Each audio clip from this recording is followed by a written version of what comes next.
2014年秋天，大分的青冈栎在我们的注视下，逐渐由绿转为褐色，散发动人的气息。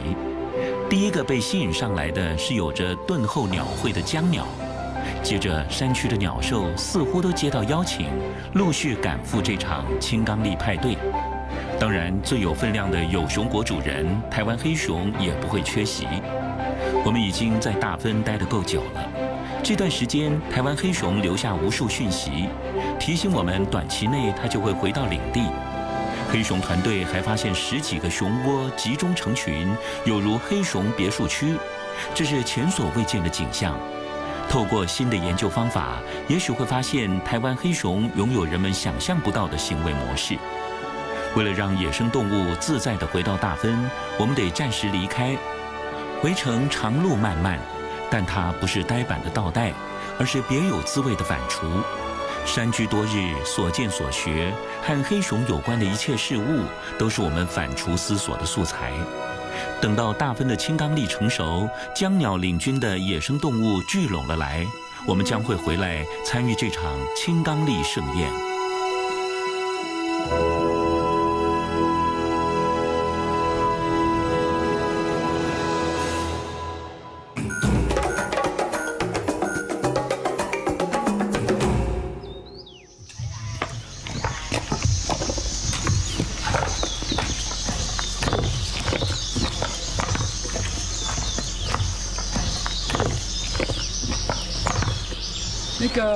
我们接下来就都开始要巡陷阱了。那一般我们巡陷阱其实都只有1个人、2个人。那因为摄影的关系，某种程度我们研究做妥协，对我来讲这是一种妥协。所以我希望大家能够知道这个状况，是因为我们也希望，透过你们的影像，然后有关黑熊的种种，能够让全国的民众了解，然后有办法帮助保育。那倒不是我们研究人员想红这种事情。好，我的重点是，也因为是某种程度是个妥协，那所以我说的妥协就是人很多，其实对陷阱有干扰作用，然后所以我们不会每次都让摄影团队跟，那也是希望说抓一些熊，大家也可以有做一些大家想做的记录，所以捕捉其实是这次上来的重点。那所以也一定要你们配合，包含第一点，不要在陷阱附近逗留。你也很好奇陷阱是装什么东西，看了就赶快走，就是方圆几公尺之内，就是不要在那边逗留，然后手不要乱摸乱动，因为你都会留味道。人如果要上去是不得已的，但是就是减少在陷阱附近那边逛来逛去的时间。那第二个就是不要随地在陷阱附近上厕所，绝对不可以抽烟，绝对不可以抽烟。那生活应该你们也不会。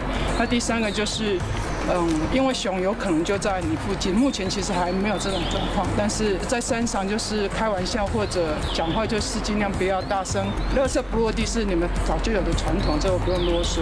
OK 好，所以我们到陷阱就是快经过。那如果摄影团队要拍，那就拍啊，拍完就立刻赶快把整个机器跟人马整个调离，请大家帮忙，这样我们才有熊可以看。那我们研究人员不得不靠近，是因为我们要去做一些处理。好，就是安尼，你要拍谁？好，我们今晚要起来。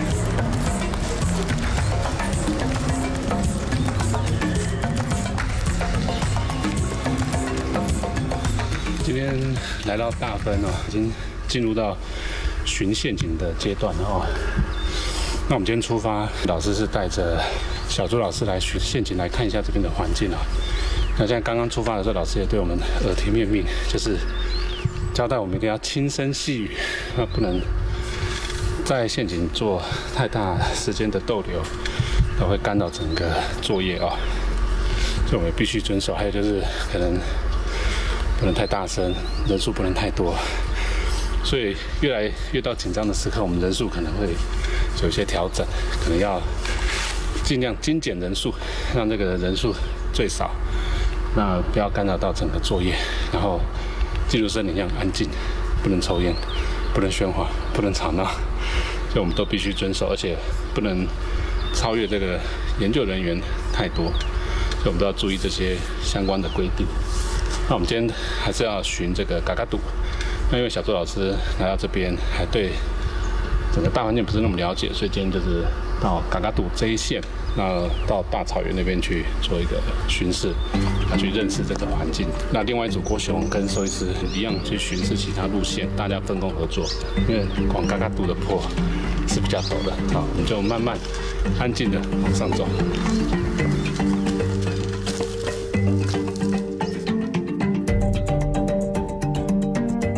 来到大分一段时间了，每天就是数青冈栎、架陷阱、捡熊排遗。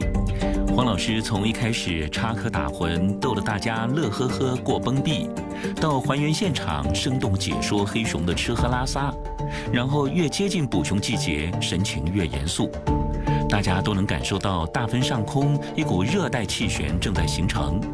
没想到今天突然发威，一阵精神训话之后，拍摄团队仿佛留校察看，个个噤若寒蝉。其实我们一向自爱，抽烟、乱丢垃圾、随地大小便这种事绝不会做。但是为了变化取景的角度，加强拍摄精彩程度，跑到老师面前喊3、2、1，野生动物出现的时候冲第一线已经是反射动作。万一按捺不住冲动，就怕老师把我们逐出门墙。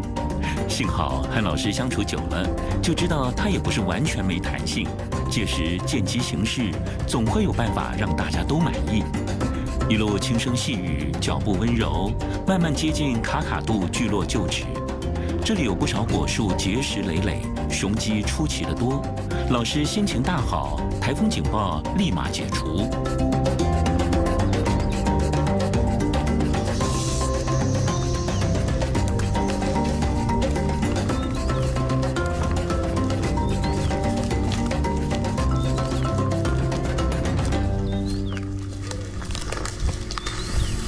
我们现在已经进入战区了，老师说进入战区了，所以看到老师已经把他的大炮400的镜头拿出来了，表示这边应该是很精彩的地方，所以老师才把这个单眼大炮拿出来。那这边已经来到4号陷阱，就是有布农族家屋的附近，老师他们发现了非常密集的熊窝群。所以这附近是熊活动非常活跃的地方。那熊窝就是一个一个各种形式，利用不同的植物来做的熊窝，都散居在这个家屋的附近，包括家屋里面都有。它的折枝没有像青冈栎这么明显，还是蛮出很多苹果树，看到哦，对，涩涩的，苹果的香味，所以我在记录很难吞下去，但是还蛮好吃的，蛮爽口的。在记录上就会写量很多。熊吃的食物，山苹果所以，你看2棵树都一颗一颗圆圆的，这个大小啊，麦岛这个大小，所以它可以应该这个时候就会撑到11月底，不寻常，不寻常。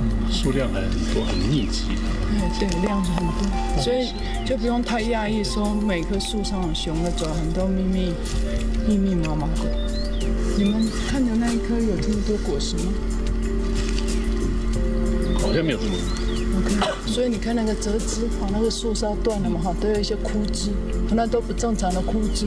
这不是台风，因为它集中在它的树干中间。台风它会往一边倒，不会集中在它的那个往内折，主干的中心这样子。那等一下我会带小苏老师去看熊的，或者你搞不好也可以找到一些熊大片。收到，偶尔。我们现在在嘎嘎杜家屋这附近是一个很精彩的地方。那我们上一次就是在这边滑铁卢啊，我们的机器就是在这边坏掉，所以我们有很多精彩画面都没有拍到，所以我们今天特别就是再上来一次。要在补拍上次漏掉的一些镜头，还有一些精彩，像包含爬移啊、熊窝啊，还有这附近的一些景致。那这边很特别，就是这边有好几棵苹果树，那这苹果树都是黑熊抓痕的，密密麻麻的。那包含老师他们收集的牌啊，都是苹果，所以待会又要重新用 GPS 做一些定位，要把这边一连串熊的故事解开，就要靠很精密的计算。前天我们来的时候就发现这附近的苹果结实累累，然后在附近发现了10几个熊窝，然后花了2-3个小时还是没有办法测量完毕。所以今天虽然回来补一些资料，那有的熊窝其实也还没做记录，那搞不好还有更多熊窝也不一定。那包含我之前因为机器故障，所以在最精彩的时候都没有录制到啊，带着卷掉了。对，今天特别回来，对，就但是我的相机电池就没电了，就没有不是掉了，所以怪怪的哈。对啊，今天是怪怪的。老师好不容易带了那个大的镜头，大炮要来这号的拍摄，就电池跑去哪里了？跑去哪里了？对，怪怪的。这精彩的总是会吊人胃口啊。所以，我们今天可能要再麻烦老师再帮我们讲一些这边发现的一些熊窝、一些熊的一些排遗啊，这边的一些状况，可能再麻烦老师再告诉我们。好啊，没有问题。在现在这个家屋里面有3个草，这个就很明显，就跟我们之前看是用芒草做起来的。今天是小树木、灌木的感觉。它其实就利用周围的植物，这是晒山椒的灌丛，你可以看得出来它有压折过来。那接下来这也是晒山椒，它可以抓到的灌丛就抓过来。那这接下来要瓦是放有蕨，连蕨类也都连根拔起。对，所以看起来应该就是很软很舒服。那其实都还可以捡到。像熊猫，我还可以捡到熊猫。你看，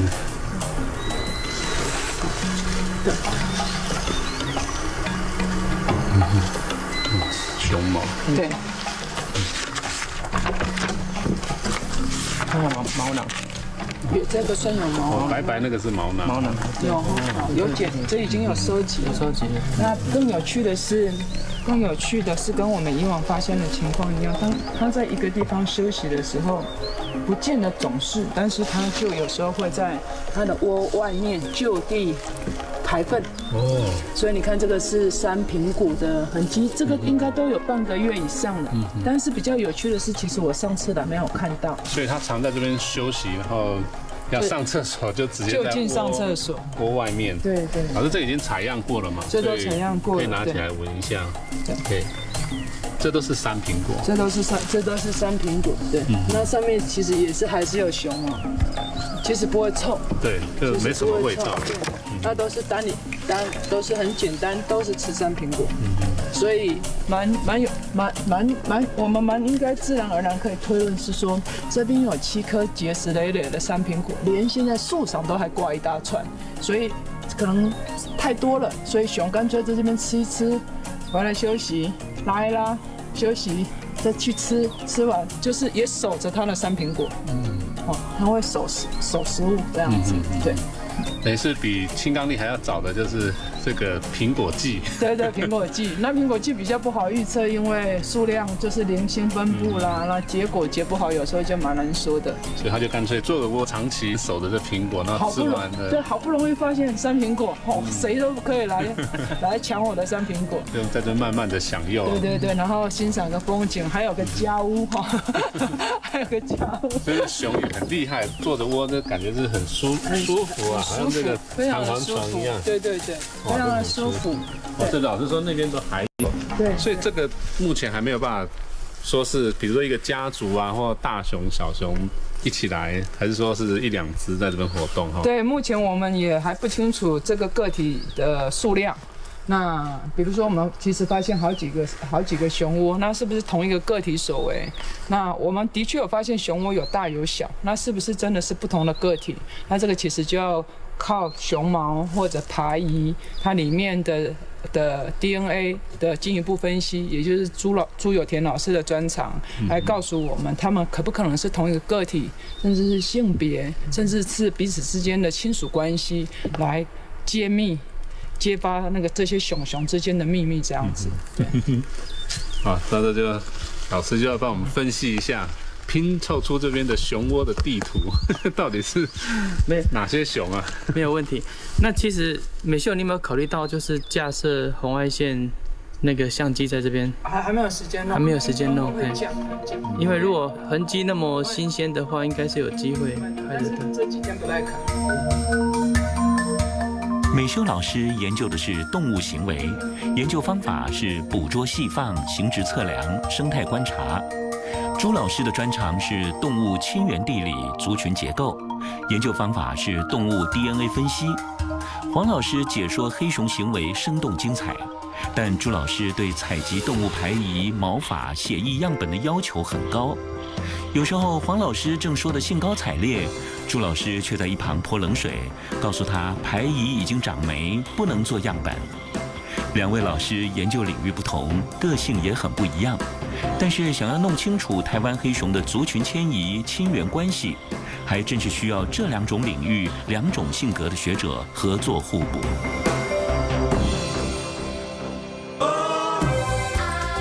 嫁接是一种常用的园艺栽植技巧，将一种植物体的一部分固定在另一种植物体上，融合后继续成长。接木的上半部称为接穗，必须具备潜伏芽点；下半部称为针木，要选择强健、根系发达的植栽。以苹果嫁接而言，蔷薇科苹果属的山金子、海棠、山苹果都适合作为针木。福寿山农场苹果王以一株圆叶海棠嫁接40多种不同品种苹果，是苹果嫁接的特殊案例，足以展现农场的农业技术。一般来说，果树嫁接是为提高环境适应能力、提高产量，并以无性生殖确保品种的特性。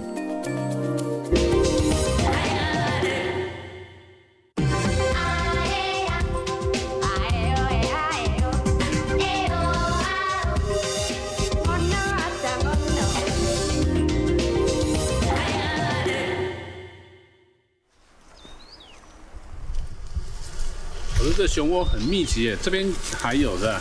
对，这边还有。这感觉好像是挑高的。对，因为它其实下面是，它其实下面是这个晒山椒的冠虫，然后这个冠虫刚好其实下面还有那个家屋的那个墙壁，也就是墙壁，所以有点是挑高的，对。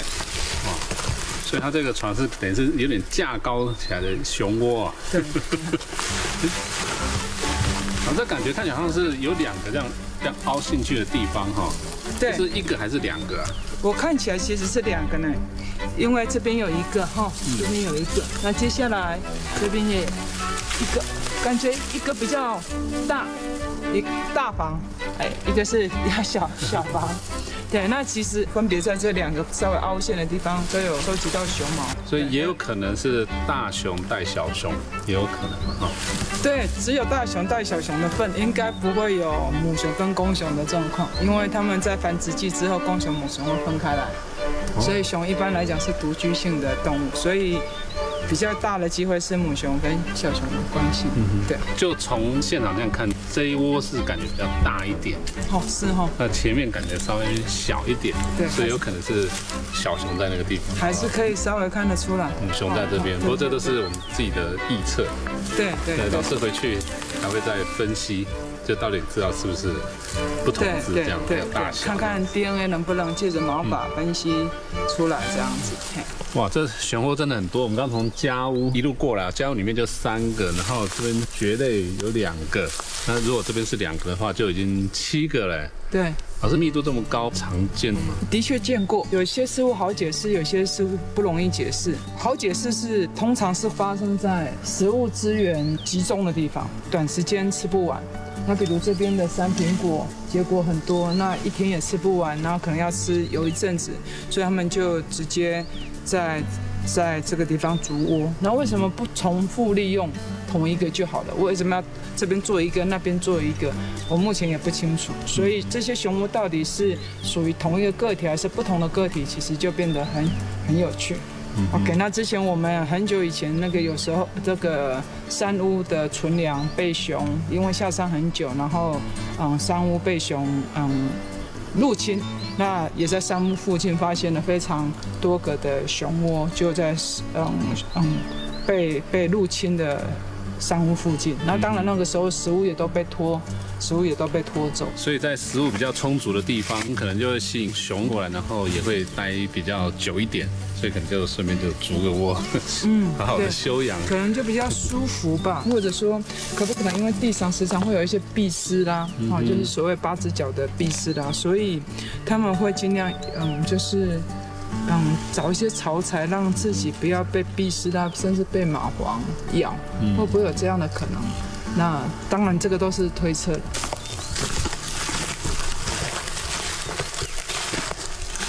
哇，这边有2个熊窝，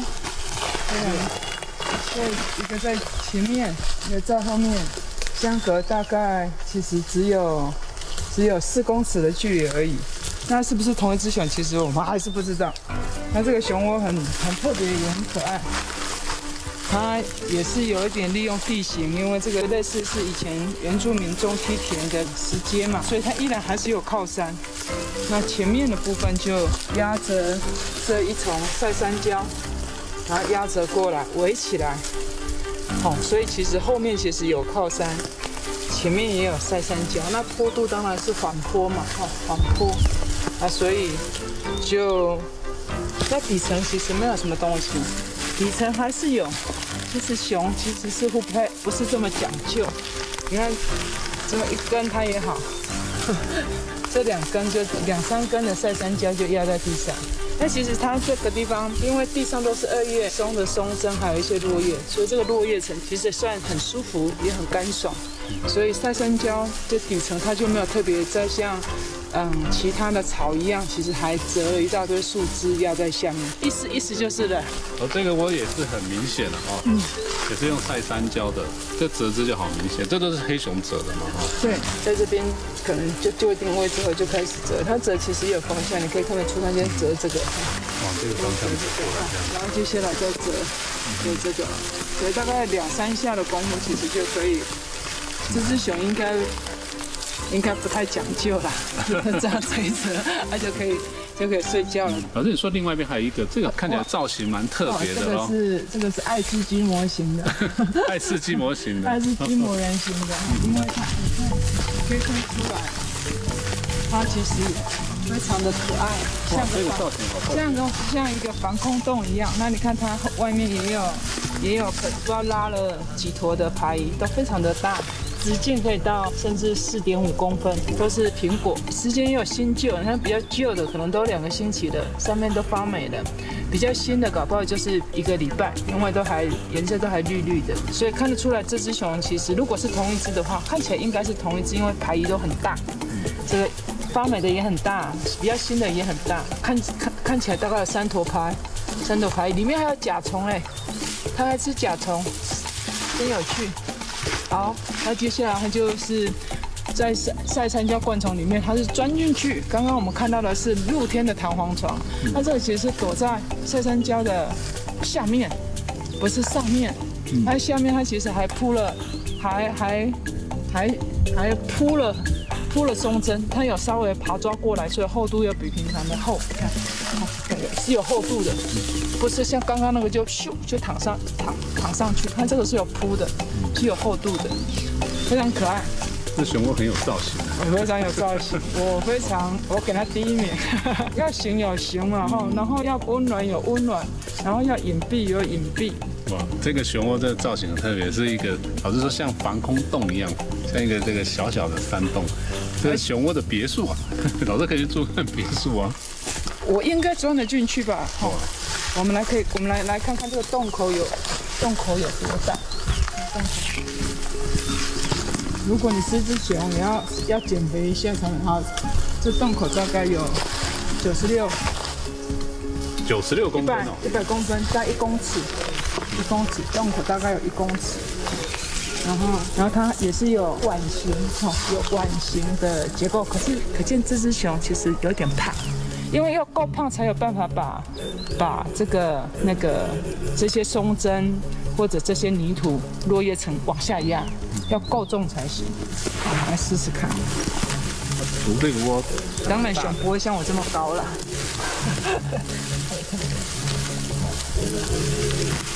舒适又安全的熊窝。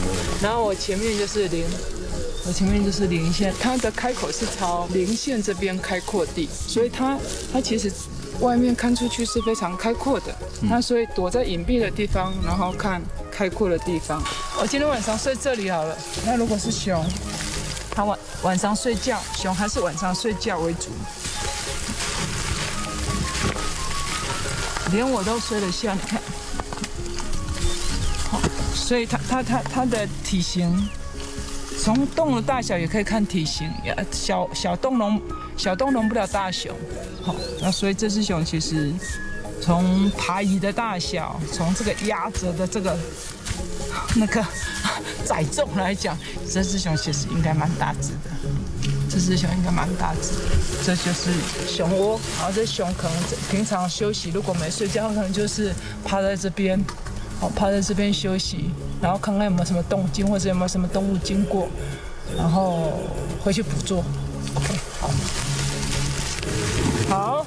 哇，老师真的非常不错太精彩了！老师每次帮我们做解说的时候，老师都身先士卒啊，不是先爬树，不然就是钻到洞里面，所以让我们讲得非常生动，了解。我们其实也是想说熊，我们也是想说熊，如果在这里面，他看到的是什么样的世界？好啊，你没进来，你不知道嘛哈。老师说你这个牌，我们老师说不可以随便拿牌椅。这不是采集过吗？大宝是笑得好高兴，不过熊草食兽的比较没关系。他拿的时候就回去示范前，务必要教他洗手。OK。好，这个还没采集吗？啊，这个还没采集。还没有采，我们等一下就不拿那一坨就是了。你可以拿没关系，我们不拿那一坨，那一坨算蛮经典的。哦 ，OK。所以这个从牌一看，这是一只大熊，还有这个洞的这个大小。没关系，你拿一下，观众会喜欢。哇，这边也有3苹果的熊的牌椅。好了，就是说从这边来看这牌的大小就知道，看到4公分，我们量一下，就知道这只是大熊，起码不会是小熊。5公分，直径5公分。哇，所以这是一只大熊，大黑熊。这边都有折枝的。这个窝是易守难攻啊。大家可以看到前方的状态，后面就是一个很稳定的密林啊，很安全。然后可以看前面的动静。其实我刚刚站在外面有点发抖，因为开始起风了。可是当进来之后，其实很没有风。没有风。温暖的窝，因为一直是有坡面，然后这个又有石壁挡着，那又有树叶，其实温暖。首选豪宅要买在这种地方。这是熊的第一豪宅，熊的窝，老师看到的。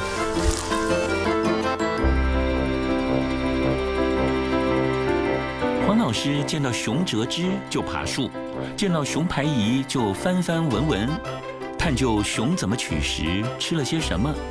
见到熊窝钻进去躺躺，才能体会这个熊窝可以挡风保暖。原来黄老师就是将自己化身为熊，用熊的角度思考，不愧是黑熊妈妈。这片赛山郊野地算得上是黑熊别墅区了。对黄老师来说，熊窝是他研究台湾黑熊的一个里程。念书时代没有任何文献说明熊会筑窝。1998年8月前往大分途中，透过原住民大哥指点，看见此生第一个熊窝。10几年后，他能在黑熊别墅区观察一群熊窝，想必感触良多。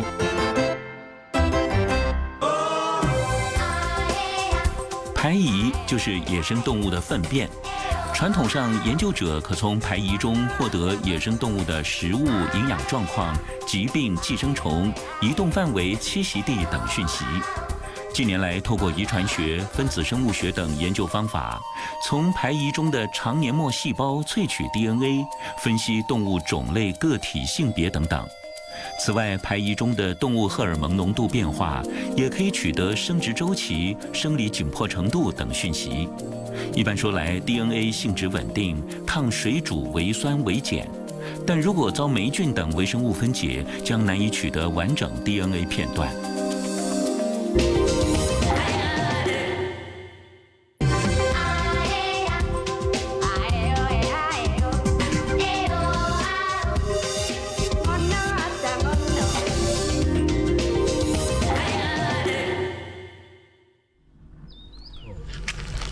人都是吕宋甲迷，真的很可爱。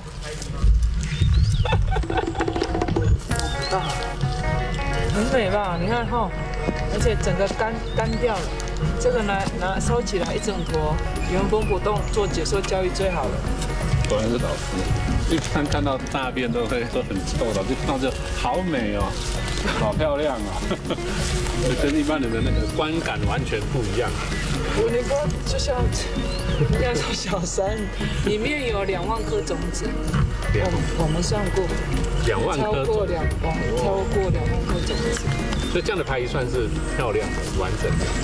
你漂亮是从动物学家的角度来看，很漂亮啊！你看一体成型，然后2万颗的生命在里面。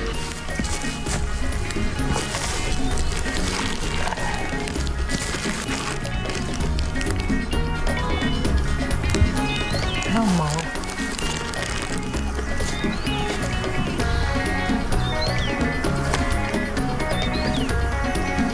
黑熊的毛，上面有熊毛，有没有？有熊毛。像我知道它是吕宋甲迷，那里面还有没有其他的东西？我们也会看，那就有办法知道说它这个排遗里面还有哪些东西，是不是还有其他的食物？那这个时候我累积了这些资料，就有办法知道熊在这个季节大概吃哪些食物。这是比较旧的排遗，如果比较新的排遗，可能可以做更多的事情，甚至包含荷尔蒙分析、生殖荷尔蒙、紧迫荷尔蒙的分析这样子。那这个2个礼拜又因为已经有点干燥了，所以可能我们就比较主要的分析就好了。有一种发酵的味道。果香发酵的味道，所以很多人认为排遗很臭，可是我们发现也是，吃很多植物的黑熊其实不会。我先不要毁了哦，就一点臭味都没有。有水果发酵的味道，对不对？上次有闻到的是另外一种果实，它那个发酵比较浓，这个就上次好像也是这个，没有比较大颗的，比较大的哦，是枇杷吗？哎，对，枇杷。对哦，对。像真的枇杷闻起来发酵很浓，有点像酿酒的感觉。这个有那种蔓越莓、草莓的味道。这其实熊大便比人的好闻多了，真的，这真的一点都没有。在厕所的味道。你讲的话就比较多人会信，我讲的话应该没有人会信。崔老师就丈量定位带回实验室。对，把这个样本带回去，然后再进一步烘干，其实我们就可以当做活生生的教材。因为其实，在深山里面，熊一般人其实不太认识黑熊。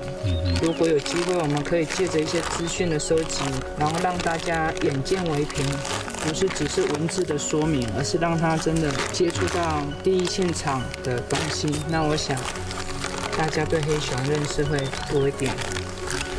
今天的主餐吕宋甲迷黑熊派，真的蛮像的，这是吕宋甲迷派。像这次的吕宋甲迷，和上次的山枇杷，蛮单一吃的果实。对。所以老师说，熊大部分其实吃素食，还是目前看到的排素。你目前看到的都是素食嘛，对不对？好。那这个采样又是另外？这个采样，这个是针对遗传的，可以做遗传的分析。我们遗传的追踪已经追踪到过去5年，所以我们知道过去5年来大班的熊最多可以到甚至30几只一个青冈栎季节，所以这搞不好是过去已经来了的熊，或者可不可能是我们以前捕捉希望的熊，或者搞不好是接下来几天搞不好会跟我们擦身而过，或者。中了我们现有的熊，有缘的熊。对，所以我们就把它收起来，那做个体鉴定这样子，2个礼拜应该还分析得出来，因为它里面有肠黏膜细胞。味道够。够。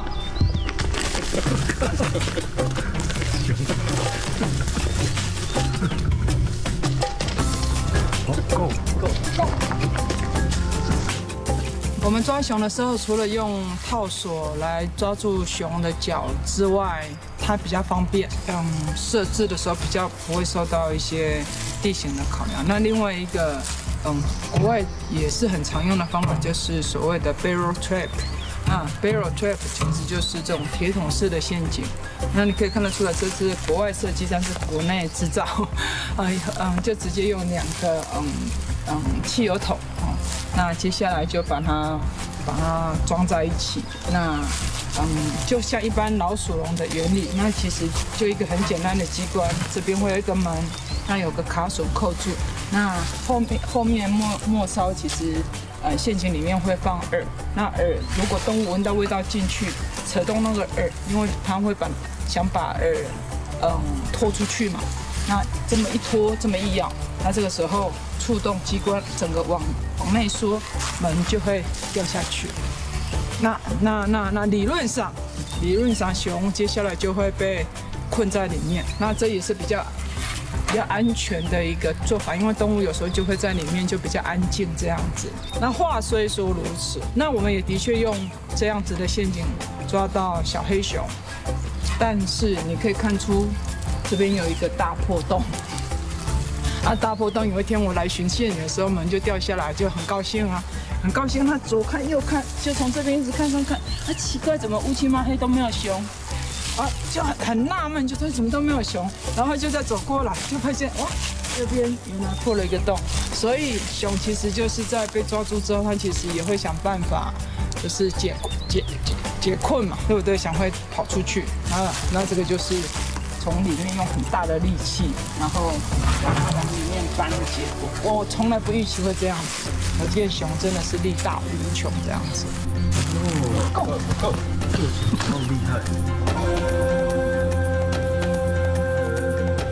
到大分以来，大家参与搭建的都是小木屋一样的脚套索陷阱。第一次看到铁桶陷阱，拍摄团队半信半疑，总觉得尺寸太小，坚固程度不足，放在森林里也太眨眼。麦哥决定学黄老师亲身体验，不但整只塞进去不成问题，进去以后还有一种局促空间的安全感。家里养过猫的猫奴就能理解，小猫总是缩在柜子和墙的夹缝或者小纸盒里，应该就是这种感觉。看来陷阱设计者确实考虑周详，只可惜铁桶陷阱造价昂贵，搬动不易，在经费有限、研究地点又偏远的台湾不是首选。在卡卡杜有一个非人为的陷阱也相当有用。这片日积月累形成的泥沼是黑熊跟水鹿等野生动物泥浴的澡堂，留下的足印跟毛发简直像古生物化石一样精彩有趣。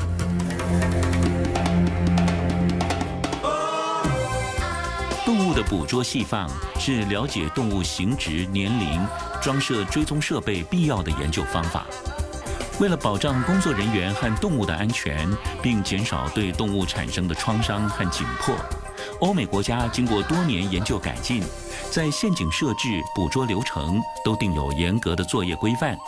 目前台湾黑熊研究采取的铁桶或者涵洞陷阱、脚套索陷阱，都是十分成熟的陷阱技术。研究者也需遵循规范，合法申请设置陷阱。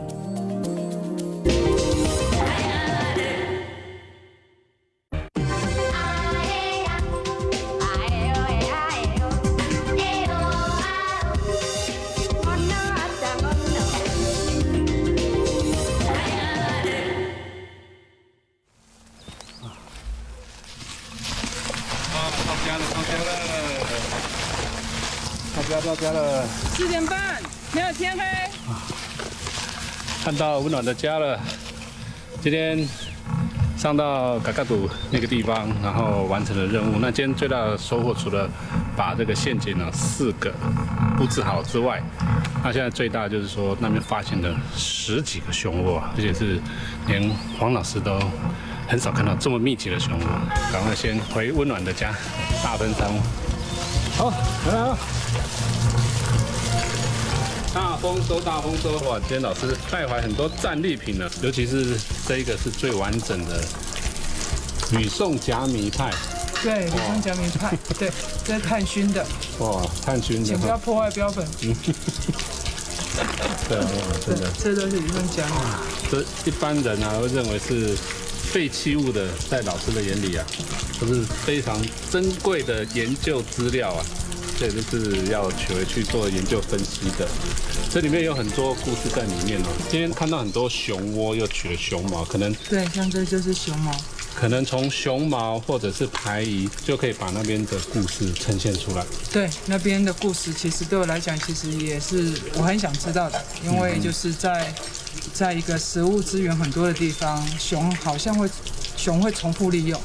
那我们国外的情况会同时有好几只个体，那一般人都印象就是熊有领域性，可是熊其实领域性没那么强，所以到底有多少只熊利用那几颗结实累累的台湾苹果，那其实是我很想知道的，非常非常有趣的秘密。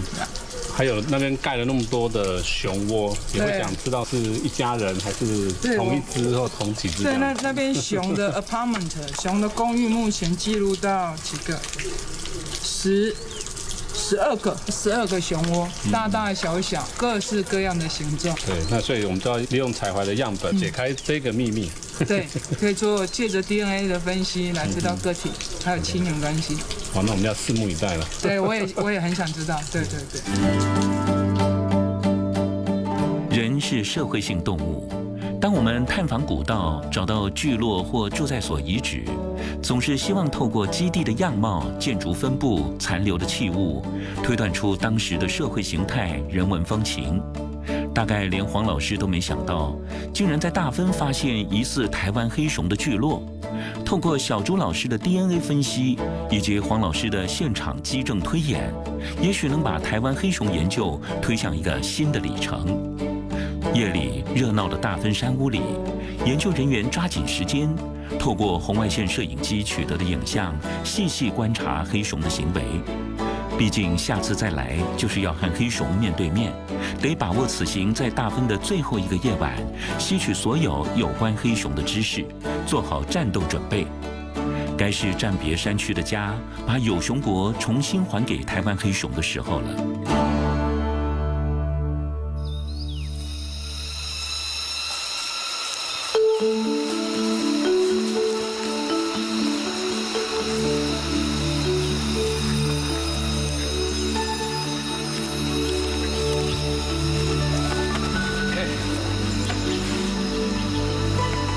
大分的天空哦，总是那么的蓝啊，天气总是那么的舒适宜人。我们终须暂时离开大分，下一次回来哇，就是紧张刺激的时刻了。那个时候就要正式记录台湾黑熊捕捉的作业，准备好，待会就离开大分。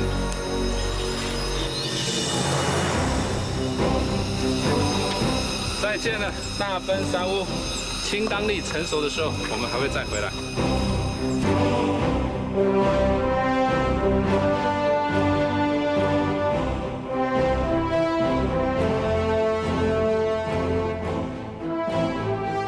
每个走原路下山的回程，都像是一场回顾和巡礼。但是从大分往外走的漫漫回程 ，MIT 台湾志类似的经验竟不太多。而且他不但回顾，还像补课。一路走来，只顾着看树上的果实、地上的雄鸡，回程时得补上践行踏青、探访古道的悠然意态。那些摸黑走过的山径，也值得重新发现一次。石墙规整，有一头聪明熊徘徊不去的多美丽。群山环抱曾经有熊敲门的抱岩山屋，和我们来的时候没什么不同，但我们的心境已经发生变化。这不是呆板的倒带，而是别有滋味的反刍。看到学到所有和台湾黑熊有关的知识，以及越来越熟悉的队友、老师、研究人员，都是我们反刍时取之不尽的素材。过10里住宅所，马黄大军再次引得我们热血澎湃，非得找个地方停下来清理不可。3天缩短成2天的急行归乡路，连布农人阿德都磨破脚皮。即使如此，大伙儿还是马不停蹄，快步奔向文明。动物如果没办法像猫狗以舔的方式清理身体，环境适合，泥浴是它们的另一种选择。比如猪、牛、象、河马、犀牛、水鹿、熊等等，会在泥塘里打滚，借以去除皮肤上的寄生虫，增加皮肤的防晒防虫能力，甚至吸收土壤中的矿物质，增强抵抗力。